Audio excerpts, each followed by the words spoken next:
Hi guys, it's Tobias here from homemadegiftsmadeeasy.com, and today I'm going to show you how to make friendship bracelets in all sorts of patterns. And the neat thing about the method I'm going to show you is that it's really easy. Basically what it does is to let even a complete beginner make really intricately braided patterns like these. And the trick to it is that we're going to use something called the braiding wheel. So I'm going to start off showing you how to make your braiding wheel. There are braiding wheel templates on homemadegiftsmadeeasy.com, so what you want to do is download one of these templates and print it, and then you want to cut out the wheel for the particular pattern that we want to make, and then you want to glue that wheel onto a piece of cardboard, and then once it's glued on, you want to cut all around the edges, and you end up with something like this. And then you need to poke a hole in the center here. Just use a pen or a pencil or something to poke a hole in the middle. And then using a pair of scissors, see how there are these lines along the edge all around.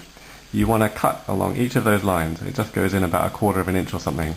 So you end up with all these little slots around the edge of the wheel. And that's how you make your braiding wheel. Next, you're going to have to get some embroidery floss to make your bracelet. And you need to figure out how many pieces of floss you need. And you do that by looking at the pattern on the edge of the wheel. So for instance, this particular pattern, which is chevrons, you can see the little arrows. For this one, if I count them up, I need, let's count around 1, 2, 3, 4, 5, 6, 7, 8, 9, 10, 11. I need 11 yellow pieces of floss, and I need 1, 2, 3, 4, 5, 5 blue pieces of embroidery floss.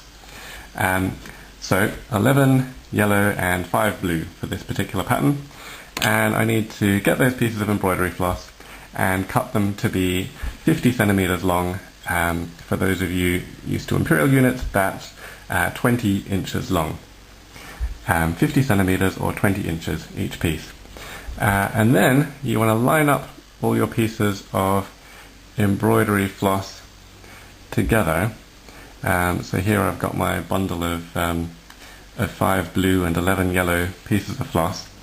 And the first step is really easy. All I'm going to do is tie a simple overhand knot in the end. And I'm going to leave about 1 inch of spare loose ends at the end. This is about 1 inch, or just over 1 inch.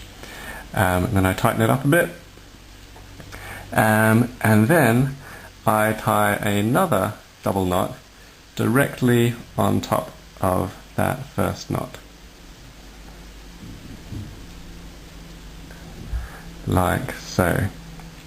Okay, so now I've got this double knot on the end,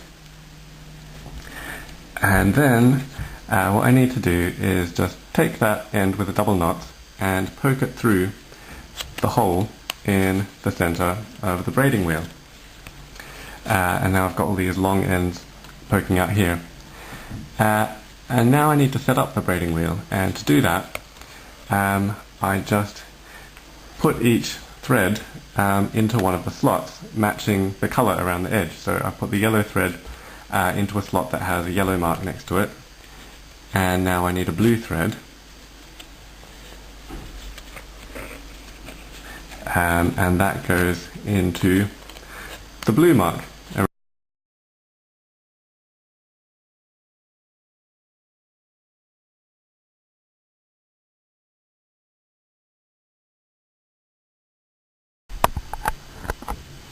Once you have all the threads set up, it's time to start weaving the bracelet.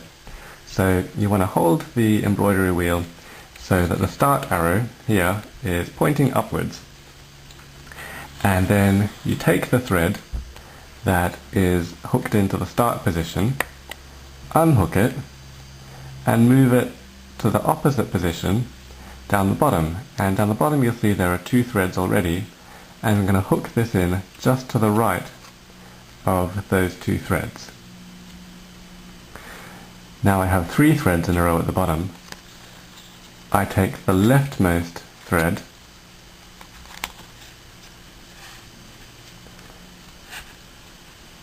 unclip it and move it up to the top, just to the left of the single thread that's there. And then what you do is rotate the wheel to the left so that these next two threads are now at the top. And then we just repeat the procedure. So you take the right thread from the top, move it down to the bottom and just to the right.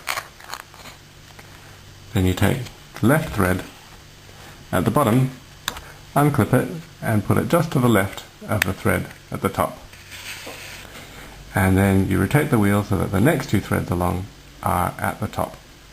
And you always rotate the wheel to the left. It's important as you go along to sort of comb the pieces of thread at the bottom so they don't get all tangled up. And then you just continue going along like this. So the right thread at the top goes to the right of the ones at the bottom. The left thread at the bottom goes to the left of the thread at the top. And then rotate the wheel to the left. And you just keep going along like that. After you've been braiding for a few minutes, go ahead and turn over the braiding wheel and have a look at the underneath. And you'll see that your bracelet has actually been growing through the hole in the center of the cardboard, like this. So I'm making the chevrons pattern, and you can see the little chevrons on the bracelet already. It seems kind of like magic, but that's how the bracelet grows. Keep on braiding until the bracelet is long enough. It's a good idea to give the bracelet a little tug every now and then because it stretches a bit, so it might actually be longer than what you think. Once it's long enough to go around your wrist or around the wrist of the person that you'd like to give it to, then it's time to finish off the bracelet. So to do that, you just unclip all the threads from the braiding wheel.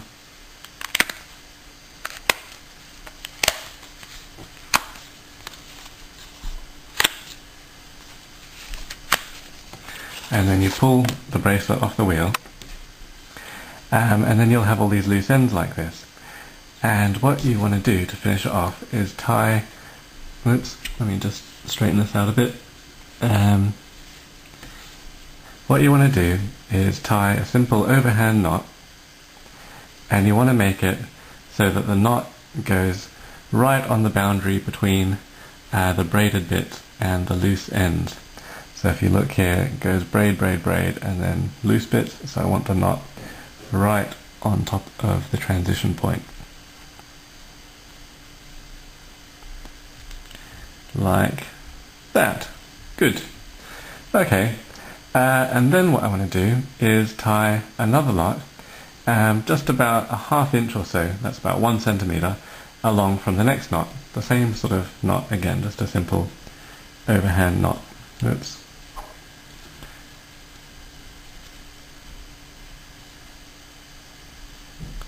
Right, and I want this to be about 1 centimeter or ½ an inch from the first knot. Like that. Good. And then you can use some scissors to trim off the loose ends. Probably leave about a ½ inch or so and spare loose ends. And there you have it, that's the finished bracelet. Now to put on the bracelet, what you do is between these two knots, you sort of pull apart the threads a bit to make a hole in the middle, like that. And then you take the big knot from the other end and you just push it through that hole. A little bit fiddly, but it's not too bad. And there you go, that's the finished bracelet. Thanks for watching.